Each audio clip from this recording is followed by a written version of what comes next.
ដឹងគេមានសង្សារតែខ្ញុំលួចស្រឡាញ់អារម្មណ៍ទៅរៀបរយកុំភ្លេច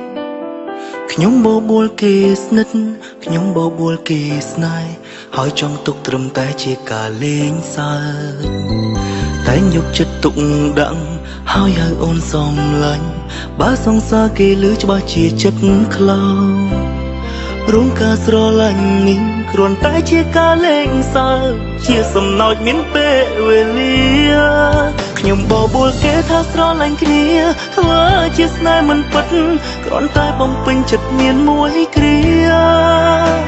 តែពេលបានគេនៅក្បែរបាត់គេចិត្តរងាតែនឹកទៀមទារកគេគ្មានស្បាយពេលដឹងគេនៅចិត្តសង្សារគេមិនដឹងខ្ញុំប្រចាំម្លេះឬស្នេហ៍មួយនឹងជាការពិតហើយ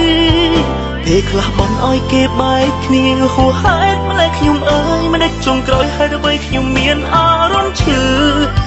ចាប់ខ្សោយខ្សោយ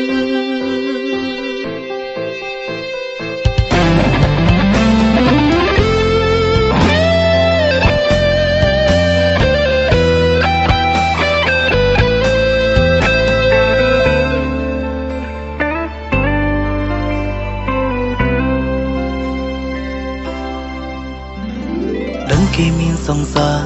តែខ្ញុំលួចស្រឡាញ់អារម្មណ៍ទៅរៀបរយកុំភ្លេចខ្ញុំបបួលគេស្និទ្ធខ្ញុំបបួលគេស្នេហ៍ហើយចង់ទុកត្រឹមតែជាការលេងសើចតែយកចិត្តទុកដាក់ហើយហៅអូនសំឡាញ់បើសង្សារគេលឺច្បាស់ជាចិត្តខ្លោរងការស្រឡាញ់នេះគ្រាន់តែជាការលេងសើចជាសំណោចមានពេលវេលាខ្ញុំបបួលគេថាស្រឡាញ់គ្នាធ្វើជាស្នេហ៍មិនពិតគ្រាន់តែបំពេញចិត្តមានមួយគ្រា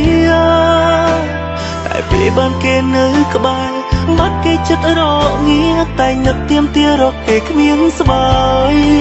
ពេលដឹងគេនៅចិត្តសង្សារគេមិនដឹងខ្ញុំប្រចាំម្លេះឬស្នេហ៍មួយនឹងជាការពិតហើយពេលខ្លះបងឲ្យគេបែកគ្នាហួសហេតុម្លេះខ្ញុំអើយមិនដេចចុងក្រោយហេតុអ្វីខ្ញុំមានអារម្មណ៍ឈឺចាប់ខ្សោយខ្សោយបបួលគេថាស្រឡាញ់គ្នាធ្វើជាស្នេហ៍មិនពិតគ្រាន់តែបំពេញចិត្តមានមួយគ្រាតែពេលបានគេនៅក្បែរបាត់គេចិត្តរងាតែនឹកទៀមទារកគេគ្មានស្បាយពេលដឹងគេនៅចិត្តសង្សារគេមិនដឹងខ្ញុំប្រចាំម្លេះឬស្នេហ៍មួយនឹងជាការពិតហើយពេលខ្លះបងឲ្យគេបែកគ្នាហួសហេតុម្លេះខ្ញុំអើយមិនដេចចុងក្រោយហេតុអ្វីខ្ញុំមានអារម្មណ៍ឈឺចាប់ខ្សោយខ្សោយ